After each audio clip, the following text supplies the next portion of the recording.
स्वागत है आप सभी का हमारे यूट्यूब चैनल में। आज के टॉपिक में मैं बायोलॉजी विषय क्या होता है इसके संबंध में एक संक्षिप्त परिचय दूंगा। तो बिना समय गवाए चलिए शुरू करते हैं।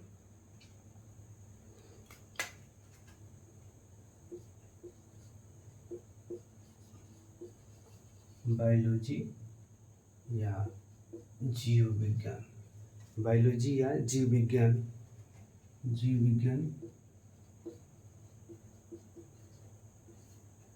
अब देखिए बायोलॉजी जो शब्द है, जीव विज्ञान शब्द है, ये दो ग्रीक शब्दों से मिलकर बना है। Bio plus लोगस, बायोज plus लोगस। तो यह दो ग्रीक शब्दों से मिलकर बना है, बायोज और लोगस से। जहाँ बायोज का मतलब होता है लाइफ, और लोगस का मतलब होता है स्टडी या डिस्कोर्स।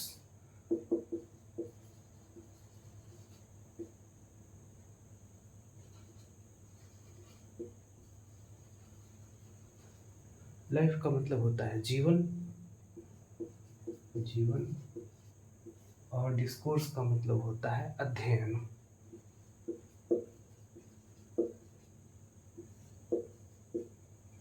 यानी जीवन का अध्ययन, जीवित प्राणियों का अध्ययन ही जीव विज्ञान है।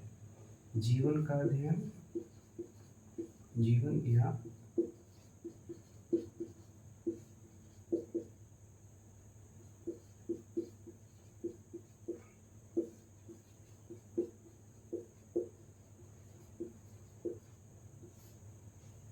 जीवन का अध्ययन या जीवित प्राणी। जीवित प्राणी में क्या है, दो तरह के हैं, या तो प्लांट्स होंगे नहीं तो एनिमल्स। इन्हीं के अध्ययन को ही हम जीव विज्ञान कहते हैं। ठीक, तो एक बार और समझ लेते हैं। बायोलॉजी शब्द दो ग्रीक शब्दों से मिलकर बना है, बायोज और लोगस। बायोज का मतलब होता है लाइफ और लोगस का मतलब होता है स्टडी या डिस्कोर्स, यानी अध्ययन। पूरा शब्द देखें तो बायोलॉजी का अर्थ होता है जीवन का अध्ययन या जीवित प्राणियों का अध्ययन। जीवित प्राणी पृथ्वी पे दो ही प्रकार के होते हैं, या तो वो जंतु होंगे नहीं तो वो वनस्पतियाँ होंगी। तो इस तरह से जीव विज्ञान को दो भागों में बांटा जा सकता है। एक वह विज्ञान जिसमें वनस्पतियों के विषय में अध्ययन करते हैं, उसको वनस्पति विज्ञान कहते हैं, और दूसरा वह विज्ञान जिसमें जंतुओं के विषय में अध्ययन करते हैं, उसको जंतु विज्ञान या जूलॉजी कहते हैं। तो इस आधार पे जीव विज्ञान दो भागों में बट गया। पहला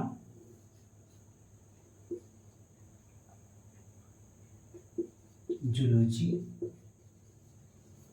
और दूसरा बॉटनी।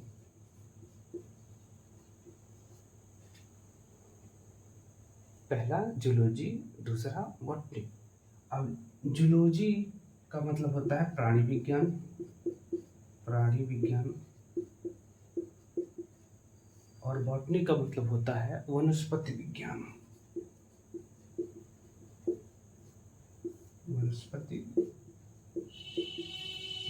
इसको जंतु विज्ञान भी कहते हैं,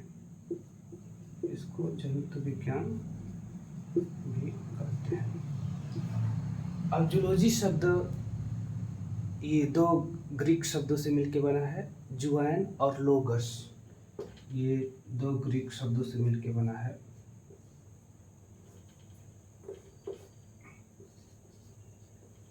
जुआन और लोगस। जुआन का मतलब होता है एनिमल्स, यानी जंतुओं का, जंतु, और लोगस का मतलब होता है अध्ययन,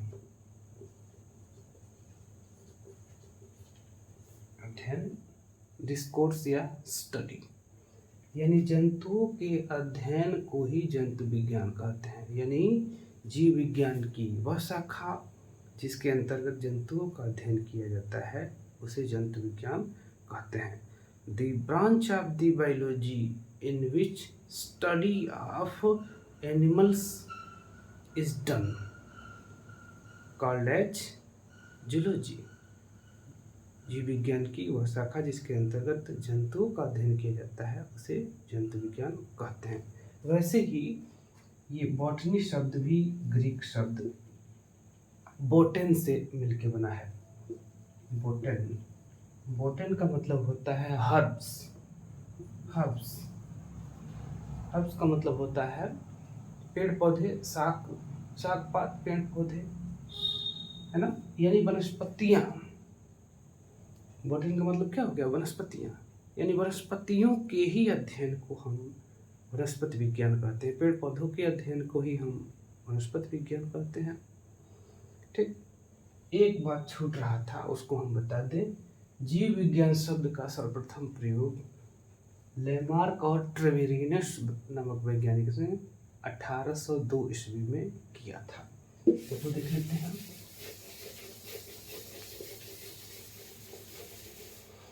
लेमार्क और ट्रेवेरिनस, लेमार्क एंड ट्रेवेरिनस नामक दो वैज्ञानिक थे। इन्होंने 1802 ईस्वी में बायोलॉजी शब्द का प्रयोग किया था। 1802 ईस्वी में बायोलॉजी शब्द का सर्वप्रथम प्रयोग लेमार्क और ट्रेवेरिनस नामक दो वैज्ञानिकों द्वारा किया गया। ठीक,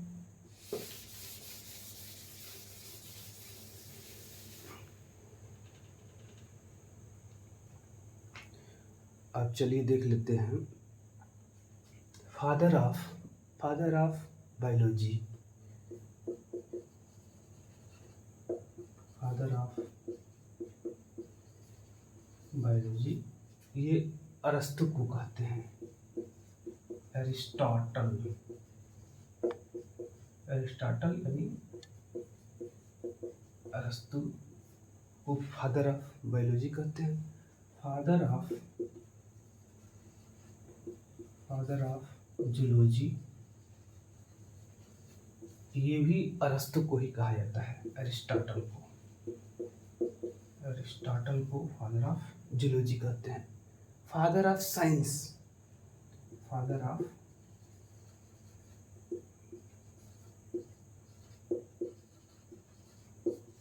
ऑफ साइंस भी एरिस्टोटल को ही कहा जाता है। एरिस्टोटल यानी अरस्तु को ही फादर ऑफ विज्ञान के पिता, फादर ऑफ साइंस कहा जाता है। अब father of botany, father of botany वनस्पति विज्ञान के पिता, वनस्पति विज्ञान के पिता थियोफ्रेस्टस को कहते हैं।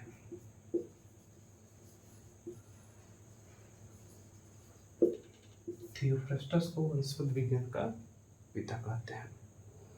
ठीक, तो father of biology Aristotle, father of zoology भी एरिस्टोटल है, फादर ऑफ साइंस एरिस्टोटल है, फादर ऑफ बॉटनी थियोफ्रेस्टस। ठीक, कुछ और महत्वपूर्ण बातें हैं जो बायोलॉजी से रिलेटेड हैं, उनको भी हम बताएंगे। लार्जेस्ट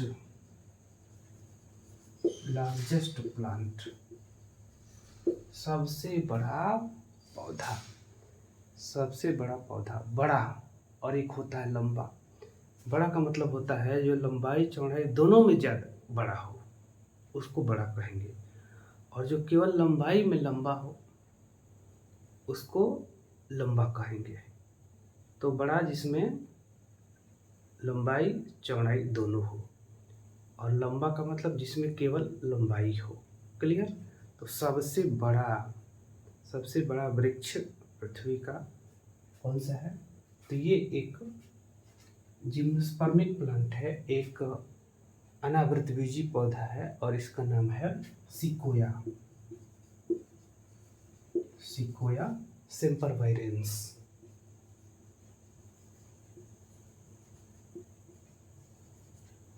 सिकोया सेम्परवायरेंस ये एक प्लांट है जो सबसे बड़ा वृक्ष होता है, और ये जिम्नोस्पर्मिक प्लांट है।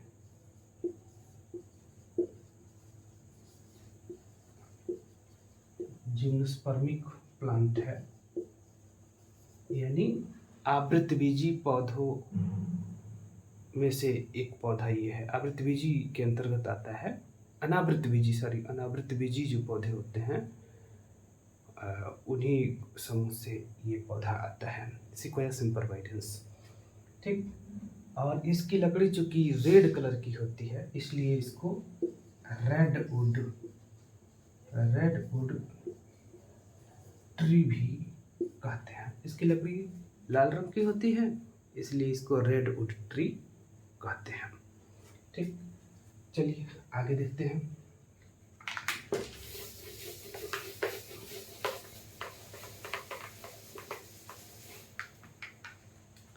अब सबसे लंबा वृक्ष, टालेस्ट प्लांट, और ये होता है यूकेलिप्टस।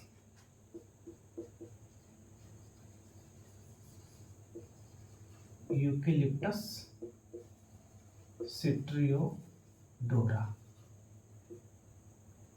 यूकेलिप्टस सिट्रियोडोरा जो प्लांट होता है ये सबसे लंबा पौधा होता है।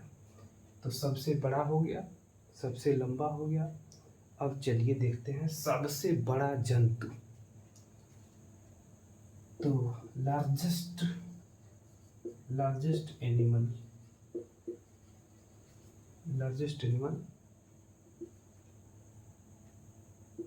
ऑन अर्थ,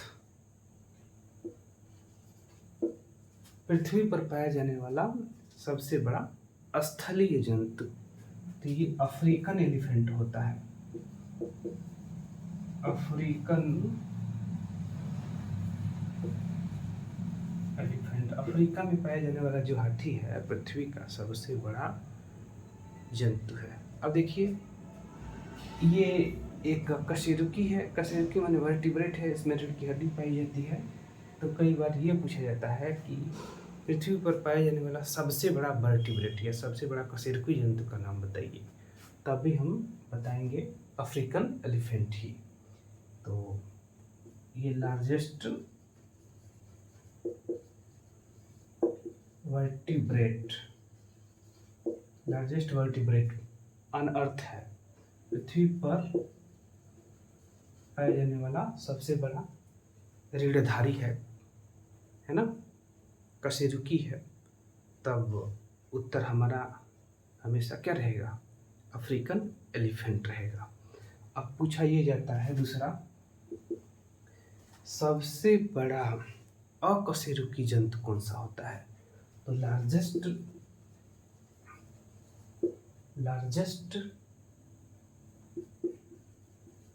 इनवर्टिब्रेट पानी में एक जीव होता है जो फाइलम मोलस्का का सदस्य है और इसको कहते हैं लोलिगो या स्क्विड। तो ये लोलिगो है, लोलिगो स्क्विड, ये मोलस्का का सदस्य है जिसमें ऑक्टोपस, शंख, घोंघा, सीप ये सब पाए जाते हैं। उस परिवार का ये सदस्य है और ये जल में पाए जाने वाला सबसे बड़ा अकशेरुकी है, इनवर्टिब्रेट है। ठीक है,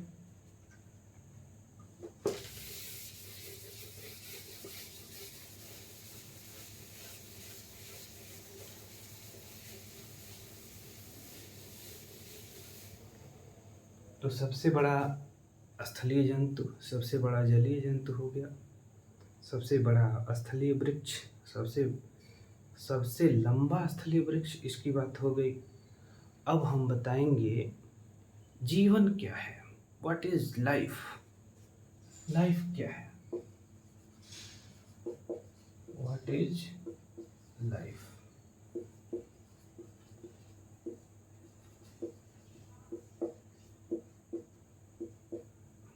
जीवन क्या है, क्योंकि जीवन जब जान जाएंगे तो जीवन से ही जुड़ा जीव विज्ञान है, तो वो एक दूसरे से संबंधित है। तो जीवन क्या है? तो देखिए प्रत्येक जीवधारी के शरीर में तमाम प्रकार की क्रियाएं होती हैं। उन सभी क्रियाओं को जैविक क्रिया कहते हैं। जैसे उत्सर्जन हो गया, श्वसन हो गया, प्रजनन हो गया, वृद्धि विकास हो गया, संवेदनशीलता हो गया, ठीक है, गतिगमन हो गया। ये सभी क्रियाएं एक साथ कहलाती हैं जैविक क्रियाएं, वाइटल एक्टिविटीज। तो जिस जीवधारी के शरीर में ये सारी जैविक क्रियाएं पाई जाती हैं उसको जीवित कहते हैं। और जैविक क्रियाओं के संगठित रूप को ही जीवन कहते हैं, यानी जिसमें ये सारी जैविक क्रियाएं पाई जाएंगी तो ये माना जाएगा कि उस जीव में जीवन है, लाइफ है। ठीक, तो organised form of the vital activities is called as life, या जैविक क्रियाओं के संगठित रूप को ही जीवन कहते हैं। यानी जिस जीवधारी में ये सभी जैविक क्रियाएं देखने को मिलती है उसको जीवित कहेंगे, और यदि नहीं देखने को मिलती है तो उसको निर्जीव कहेंगे, नॉन लिविंग कहेंगे। तो कौन कौन सी ये जैविक क्रियाएं होती हैं जिसके आधार पे हम एक प्राणी को जीवित या निर्जीव की कैटेगरी में रखते हैं, उन जैविक क्रियाओं के विषय में हम थोड़ा सा प्रकाश डालने का प्रयास करेंगे। तो चलिए देखते हैं। प्रत्येक जीवधारी के शरीर के भीतर अनेक क्रियाएं होती हैं, उनको बोलते हैं जैविक क्रियाएं। जैविक क्रियाएं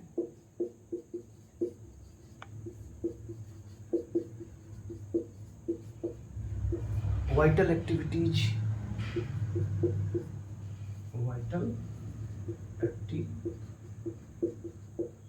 वाइटल एक्टिविटीज कहते हैं।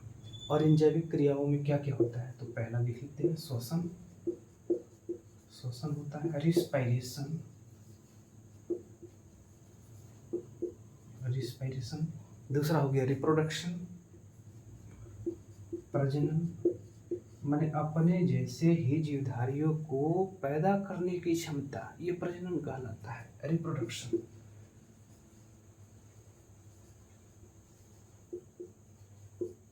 तीसरा हो गया उत्सर्जन,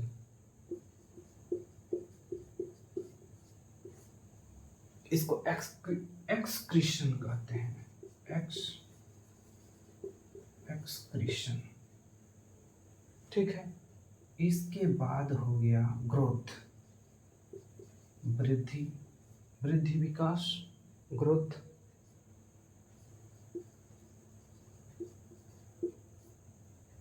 संवेदनशीलता, ये भी जीवधारियों के लक्षण होते हैं। ठीक, तो ये सब वाइटल एक्टिविटीज होती हैं, जैविक क्रियाएं।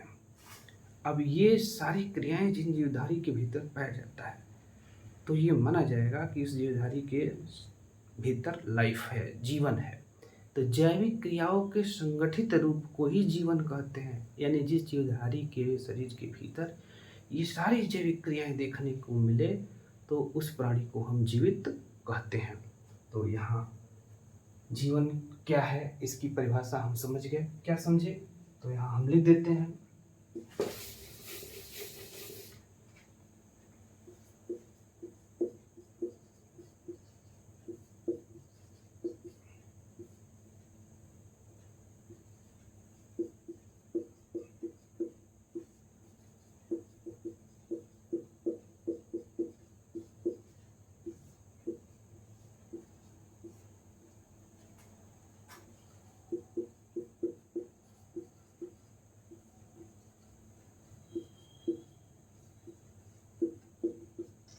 जैविक क्रियाओं के संगठित रूप को जीवन कहते हैं।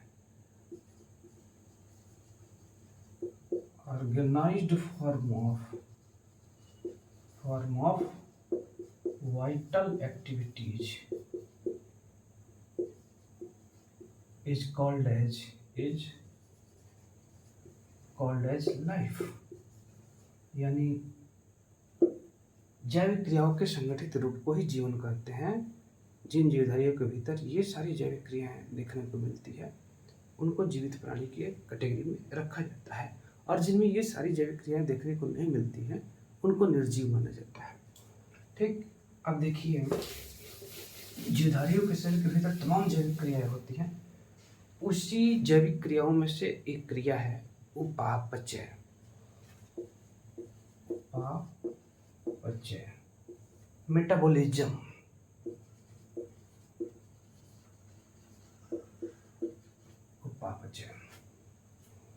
ठीक। उपापचय क्या होता है ये हम बताएंगे। अब उपापचय को दो भागों में बांटा जा सकता है। ठीक। एक वह क्रिया जिसमें निर्माण होता है, यानी निर्माण की क्रिया, तो उसको कहते हैं अपचयी। अपचयी अपचयी क्रिया या कैटाबोलिक रिएक्शन। और एक वह क्रिया जिसमें निर्माण की क्रिया होती है। इसमें तो विखंडन की क्रिया है। अपचयी क्रिया कौन सी क्रिया है? विखंडन की, यानी डिस्ट्रक्शन की क्रिया है। इसमें बनता नहीं है, इसमें टूटता है। तो इस क्रिया को ये अपचयी क्रिया कहेंगे। और उपचयी जो क्रिया हो गई, उपचयी क्रिया, इसको कहेंगे एनाबॉलिक रिएक्शन। एनाबॉलिक ये रिएक्शन है, ये निर्माण की क्रिया है। ये निर्माण की क्रिया है, ये निर्माण की क्रिया है। और ये विखंडन की क्रिया है, विखंडन या डिस्ट्रक्शन की क्रिया है, डिस्ट्रक्शन रिएक्शन है। ठीक। इसका सबसे बढ़िया उदाहरण है श्वसन, रिस्पिरेशन। तो आप देखेंगे श्वसन की क्रिया में भोज्य पदार्थ का निर्माण नहीं होता है, भोज्य पदार्थ का विखंडन होता है। जो फूड मटेरियल होता है उसको उसके सिंपलर फॉर्म में, उसके सरलतम रूप में परिवर्तित किया जाता है। तो ये क्रिया विखंडन की क्रिया है। ठीक है, एनाबॉलिक रिएक्शन है। तो respiration is the best example of anabolic reaction. जबकि ये कैटाबॉलिक रिएक्शन का उदाहरण है। एनाबॉलिक रिएक्शन का बढ़िया सा उदाहरण है फोटोसिंथेसिस।